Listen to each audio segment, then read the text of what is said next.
Who likes to play games?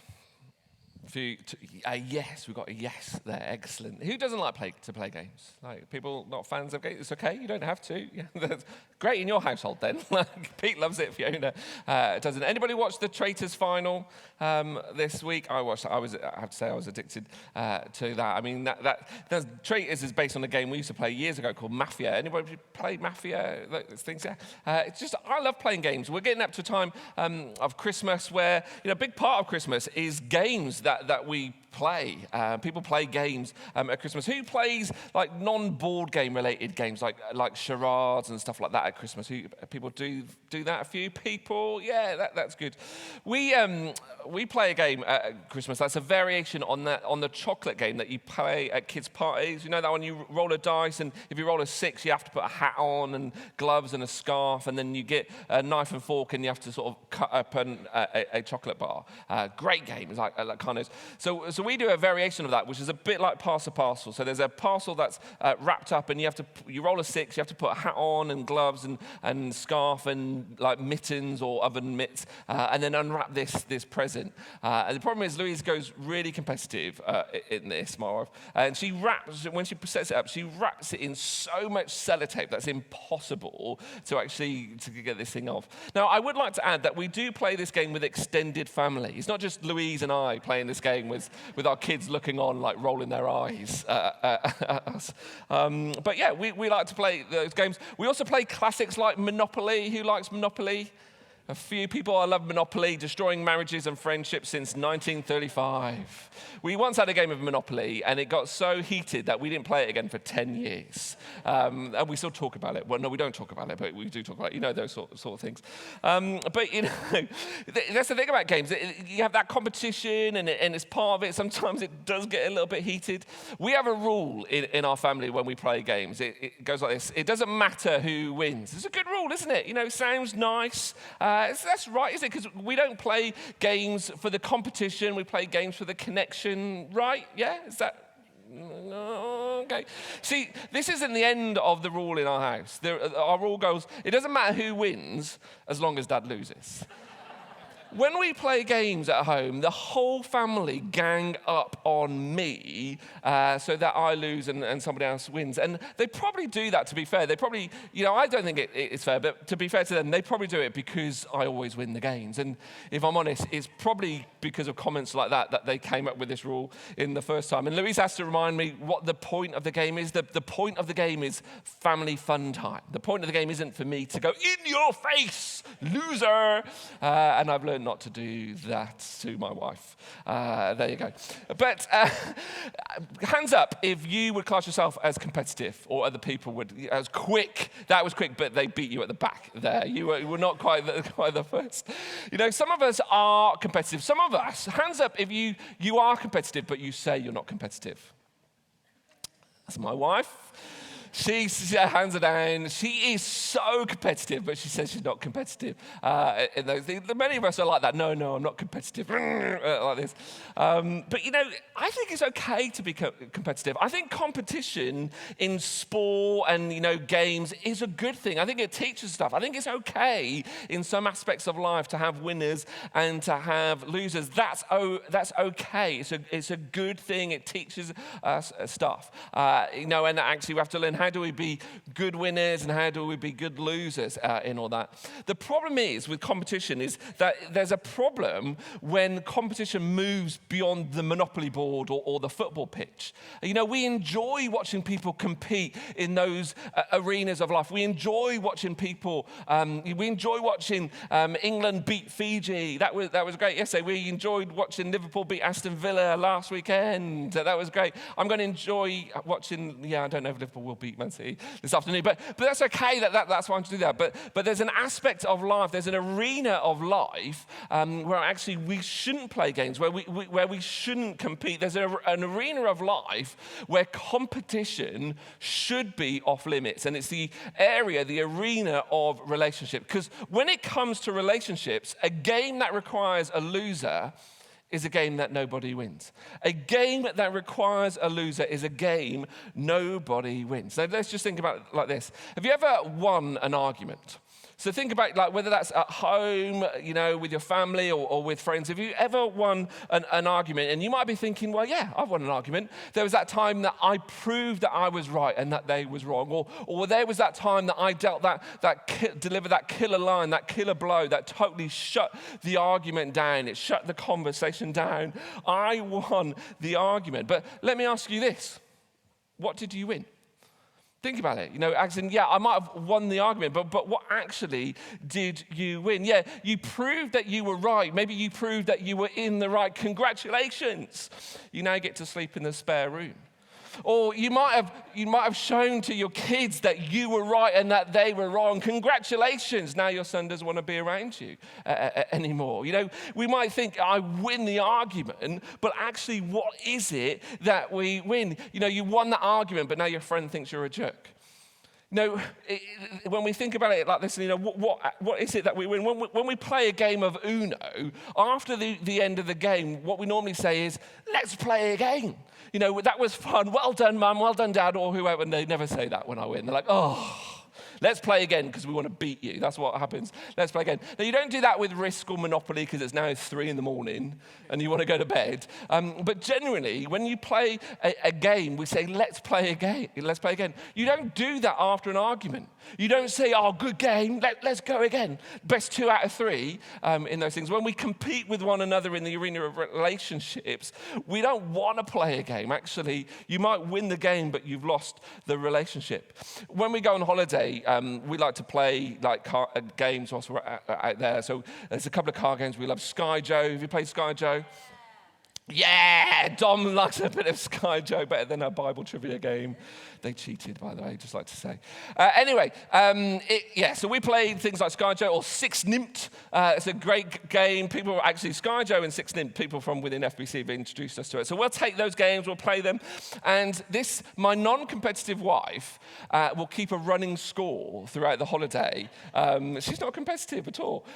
She'll get a piece of paper. It's normally like a pizza box or something, like a scrap of card. And we'll keep a running total of where we're at throughout the holiday so that at the end of the holiday, you know who's won. And it is never me, actually. I never win those. So, we do that.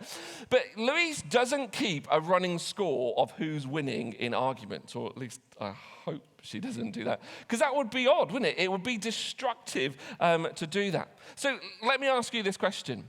When it comes to relationships, what is the win in the relationship? Think about it. When it comes to relationships, what's the win in the relationship? Well, the answer is the relationship. The relationship itself is the win. It's the taking part that really does count in here. There is no individual winner when it comes to relationship. If somebody loses, everybody loses. And the thing that we're going to look at throughout this series is like a bunch of games that we sort of sometimes play in relationship that often ends up with a winner and a loser. And actually, when we play these games, we actually lose the relationship. Nobody wins. So, let me give you some examples. The change game, that's a classic game. It's played with the best of intentions. But it sort of goes along like, if only I could get them to see things my way. If only I could get them to do things my way. And we think that we're helping. When we play the change game, we think, well, we're in the right, they're in the wrong, and they just need to be more like us. So if only I could change them to be like me, then everything would be okay. And we think that we're helping, but we're not. In fact, actually, all we're trying to do is make people in our own image. And when we play the change game, we stop loving people for who they are, and we start loving them for who we want to be. The truth is, only God can change hearts. Our job isn't to change people. Our job is to love them. So the change game is a game we often play. There's also the blame game. This is a classic. And this game is sort of like, well, nothing is ever really my fault. It's always your fault. If you hadn't done that, if you hadn't said that, and we sort of, pass it back, we blame the other person for perhaps our shortcomings or the things that we've done wrong. And if you're an advanced player, there's an expansion pack available for the blame game. It's the passive-aggressive version. And this is sort of like when you sort of like give a sorry. I'm sorry that I snapped again at you when you came home late again. You know, that's not an apology. It's a backhanded accusation masking as an apology. In this, when we play the blame game like this, you know, we might win the game, we might save our pride, but we lose the relationship. Here's another game that we play. Christians play this game. It's called the spiritual game. And, you know, it's a game that sometimes that Christians play, and it's when we pull the God card to get our own way. When actually we play the God card to actually get things to line up with what we want. And perhaps we might say something along the lines of, well, I feel God is saying you should. Or I think the Lord wants you to do this. And you know, now don't get me wrong, we have to be careful here because, you know, I thoroughly believe that God speaks to us. And I know that might sound strange to you if you're someone who's curious about faith or you're exploring faith or checking this whole thing out. You know, the concept that God speaks to us, I know sounds a bit strange, but I believe that God speaks to us, that he prompts us and he prods us and he guides and inspires us. But we have to be really careful when we sense maybe God might be saying something to me that's relevant to somebody else, especially when it aligns with my preferences, especially when it aligns with what I want them to do or it aligns with our agenda. We have to be so careful about well, we shouldn't play this game at all, but we have to be really careful about that. You know, I think God might be saying that, you know, and think about that. And actually, the reality is, if God is saying something, he will confirm it through unity and peace. It won't be through coercion and manipulation. And actually, there's an extreme version of the spiritual game that's recognized as a form of abuse, where people actually, you know, manipulate people or coerce people to do things, whatever it is, because they play that card. You know, God is saying, we call it spiritual abuse. It's actually a recognized form of abuse. It's a game like the others that should never be played. There's a whole bunch of games available to you. Here's a list of some of them. And throughout this series, we're going to unpack some of these games and explore some of these games. But the whole point about these games when it comes to relationships is we shouldn't play them. These are games that we should put back in the box and we should throw away. Because when we play these games, actually we damage relationships. We destroy relationships. But that doesn't mean that there aren't games that we can play in relationships. Actually, there's a guy called Paul who introduces one of these games to us, or a game that we can play in relationships. And Paul introduced the game. He didn't invent the game. And so Paul he's one of the leaders of the early church. He wrote lots of the letters that we find in the New Testament. And actually, Paul wasn't always a Jesus follower. In fact, Paul's life mission was to stop this new movement called the Way or the church. He hated Christians, and he oversaw the sort of execution of a bunch of them, and he sort of tried to stop the spread of the church. And then he had this life-changing encounter with Jesus. This was after Jesus had been crucified, after Jesus had come back to life, and after Jesus had ascended to heaven. And this is an amazing story. You can read it in the book of Acts in the New Testament about how sort of Paul encounters Jesus, and his whole life is transformed. And you know, Paul doesn't play the game that we're going to talk about until after this encounter with Jesus. It was something about who Jesus is and what Jesus did and how Jesus lived his life that inspired Paul to play this game. And the game is called the honor game. And it's like no other game. Because in the honor game, you win by losing. But here's the thing. If multiple people play this game, nobody really loses. Everybody wins. So let's take a look at how Paul introduces this game to us. And this is in a letter that he wrote to the church in Rome. And he says this: be devoted to one another in brotherly love. And this is the basis of the honor games, that we're devoted to one another in love. I put brotherly in italics there because some modern day translations of the Bible will miss that word out. And that's okay, because, you know, language language is fluid. It takes on new meanings as time evolves and culture sort of changes. Words sort of take on new forms. So we often drop that word brotherly out because it sort of has different connotations to what Paul was talking about there. But this word, let me just explain what this actually means. This word, Paul didn't write in English, he wrote in Greek. That was the language of the time. And the word that we see here that's translated brotherly is a compound word of two Greek words. We've got some Greek up here. So it's the word Philadelphia, the city in America. And it's a makeup of two words. So philos, which means love, and adelphos, which means brother or sibling or family. So Paul is talking about, family-like love, the love that you experience in here. And he's saying, I want you to be devoted to one another in a way that families show that devotion, in a way that families show that love. Now, if I'm honest, if I was just saying, I want you to love one another the way that I love my brother, I might not be doing you a great act of service there, because there are times, I remember growing up, I've got a twin brother, and we fought and we competed against one another, and we would argue. I remember a time that my brother Tim stole one of my Revels, the chocolates little thing. He stole one of my Revels, and I was so enraged with him. I lashed out at him, and I accidentally, it was an accident, but I did kick him, and I kicked him here and gave him a big black eye for stealing one of my Revels. Don't mess with me. It was probably one of the coffee ones that nobody liked. And there was another time we were arguing, and I picked up a toy car and I threw it at him. And I'm not really intending to hurt him, but I did throw the car, and it did connect with his forehead, and he did bleed from his head. Yes, there you go. So that's the sort of love that Paul is telling you to love. No, that's not what he's talking about. But the thing about actually the love that's shown in families is that even when you don't get on, you're still committed to them. There's still this act of devotion towards them in most families. That's not true in every family at all. But that's what Paul is saying, I want you to still be there for one another, even when they irritate you, even when they've stolen your chocolates or they annoy you. So this is sort of like the basis of the honor game. And you might be thinking, well, okay, Chris, that's all right. But where's the competition in this? Well, as we go through, we'll find out. So this is literally what Paul is saying. Be devoted to one another in love.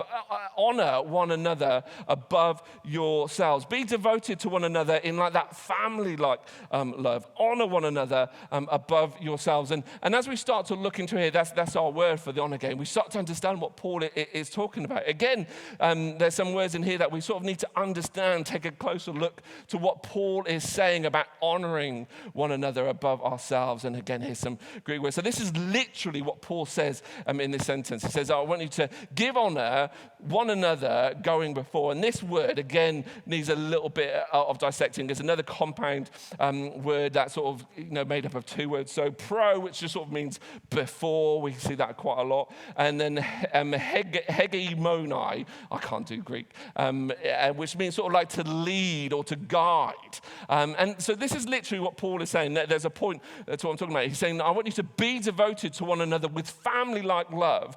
I want you to be the first to show honor. That's what Paul is saying.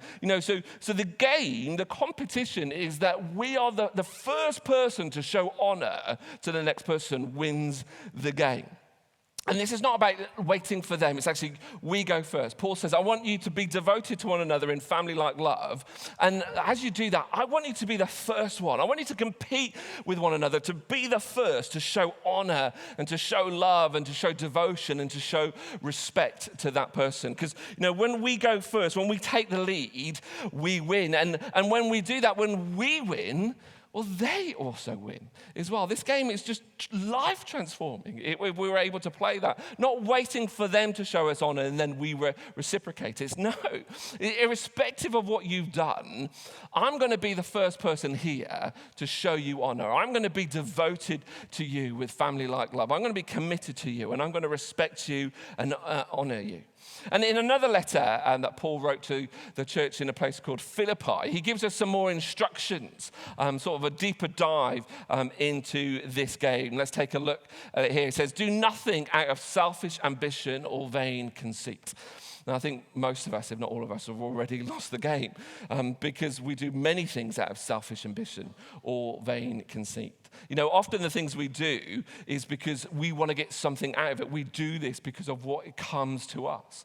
This game, the honor game, is so difficult to play because, it's saying don't do this. Don't do things out of selfish ambition or vain conceit. Instead, rather in humility, value others above yourselves, not looking to your own interests, but each of you to the interests of the others. This is what the honor game looks like. Be the first to show honor to them. What does that mean? Well, it means, not doing things out of selfish ambition, but rather taking that value of humility and valuing others above yourselves. Not looking to your own interests, but each of us looking to the interests of others. This is so simple, yet it's so difficult. So much of discipleship, often we try and overcomplicate it and we try and make it sound complicated. And in doing so, actually, we make it easy, because we talk about, well, what's this and should we do that? And we confuse things. What Paul is saying here is profoundly simple. It's just also profoundly difficult to do. And the reality is our natural tendency is not to do this. Our natural tendency is to do things out of selfish ambition or vain conceit. Our natural tendency is not to take the way or the path of humility, but to look to our own interests rather than the interests of others. But just think about this. If we all played this game, it would be a game changer. Imagine the difference our world would be if we all played this game. Imagine the difference our families would be, our street, our neighborhoods, our workplaces, our schools, our community places, our sports clubs, our church. Imagine the difference those communities we existed in would be if we all played this game. If we all played this game, we all would win. But the problem is, the reason we don't all play this game is because it's really difficult to do. And actually, we don't want to be the first to show honor and respect. We don't want to look to other people's interests above our own. We don't want to think that people are more important than us. We think, actually, no, I want to go first. I want to look to my interests first. But this is a challenge for us. But if we were able to shift that and actually think, no, I'm going to choose to actually defer to you. This doesn't mean that people are more important than us. It just means that we're willing to treat them that way. It doesn't mean that we totally devalue ourselves. It just means that we're willing to embrace humility and actually look to people and think, okay, I'm going to treat you in a way that shows you respect and honor, irrespective to how you treat me. I'm not going to wait for you to go first. I'm going to go first and do that. And if we all played that game, whoever we are, whatever we think, whatever we believe, I think our lives would be better. I think our relationships would be better. And I think our world would be better. But I want to give another thing to you. So whoever you are, you can play this game. Whatever you think or believe or don't believe, you can play this game. But if you're a Jesus follower, there's a next bit that actually shows you why you have to play this game. This isn't a optional thing. It's not like, Christmas time. Who wants to play this game? No. If you've signed up to following Jesus, this is what you've signed up for. So the next bit we're going to look at is for you. So if that is you, if you're like, yeah, I'm a Christian, I've dedicated my life to following Jesus, this is why you have to play that game. If that's not you, if you're still figuring that out, well, you get a pass. You can just sit back and think, okay, well, do I want to do that or I don't want to do it? You can do it, and I think if you did play this game, your life would be better and your relationships would be better. But you can see what comes next to see whether that's for you or not. So a bit later on in this letter, Paul says, in your relationships with one another, have the same mindset as Christ Jesus. And what Paul is saying here is, in all those relationships we have, I think we could say in all those interactions we have with any person that we interact with, I want you to have the same mindset that Jesus had. I want you to have the same attitude that Jesus had in his relationships. And what was that? What he tells us. Jesus, being very nature God, did not consider equality with God, didn't consider his status as God something to be used to his own advantage. He didn't play the God card. He didn't say, look, I'm God and you've got to do whatever it is that I want to do. No, he had that status, but he didn't think, okay, I'm going to keep playing that card. Rather, he made himself nothing, taking on the very nature of a servant. And what Paul says here, literally, so Jesus he's very nature God, and he had that status of God. There's nobody who is more important than Jesus. He is divine. He's the Messiah. He has shaped the course of human history. Jesus lived 2,000 years ago, 2,000 miles away. Yet we're talking about him here. Nobody has had such an impact on the world. They reset the clocks because of him. Jesus has totally reshaped the nature and the course of human life and the world. He's so important. He was in the very nature God, but he didn't think, I'm going to hold that, I'm going to play that card. Instead, he took on the nature of a servant. He made himself nothing. Again, what Paul is literally saying is that Jesus emptied himself.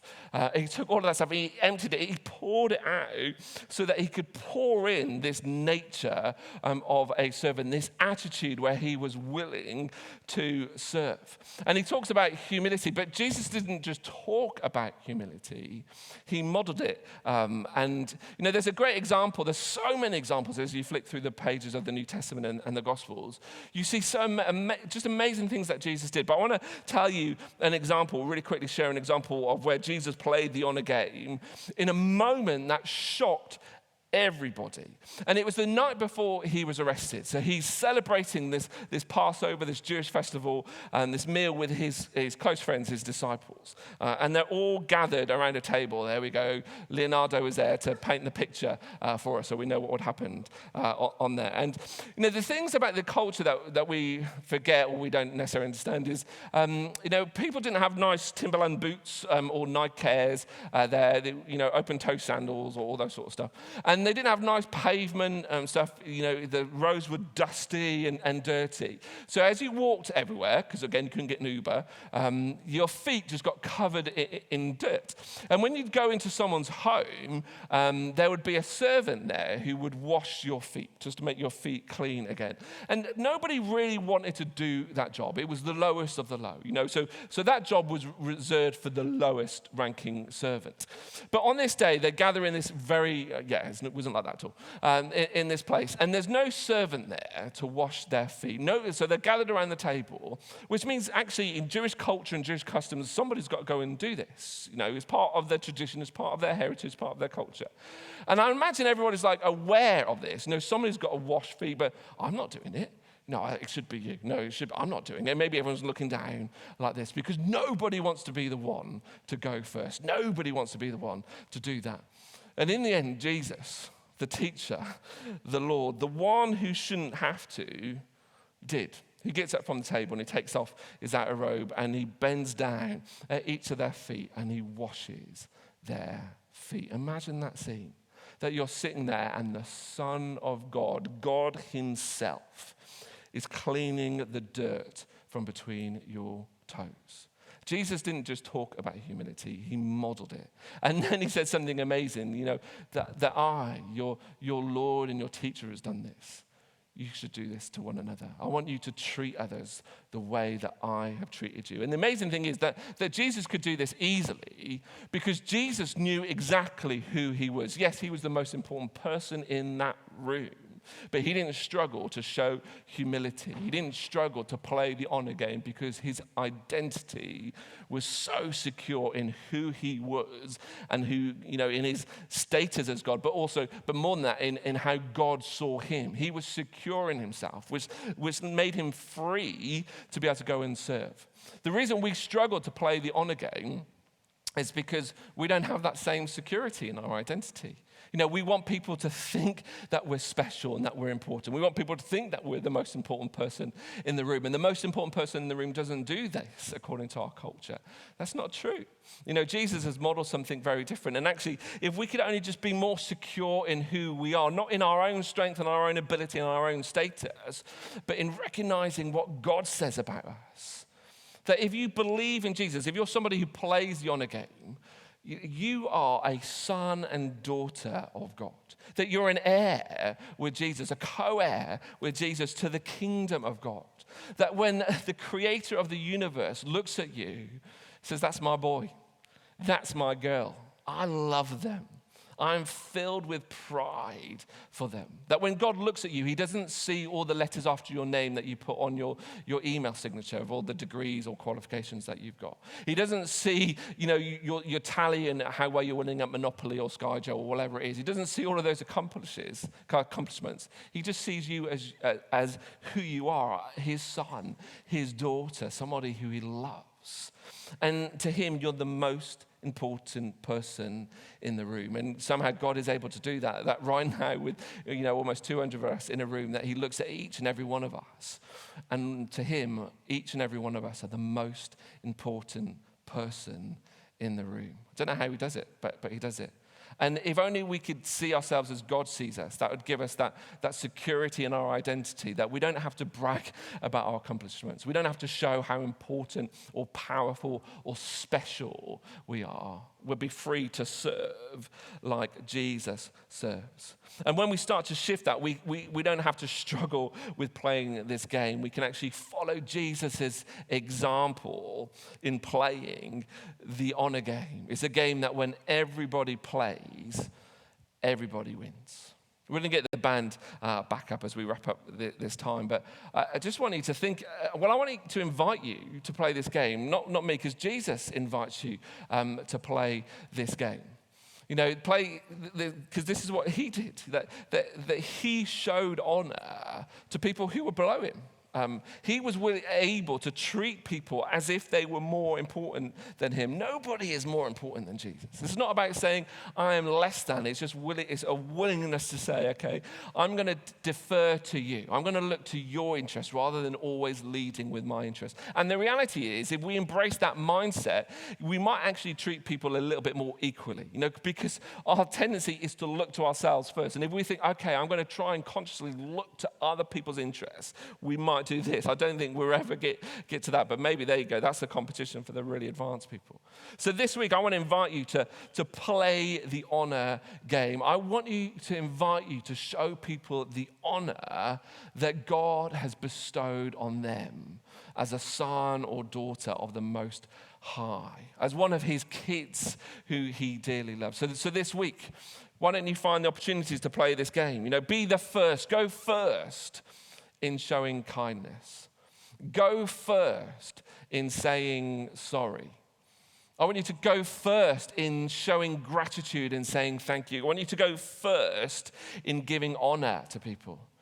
See, when we play the honor game, nobody loses.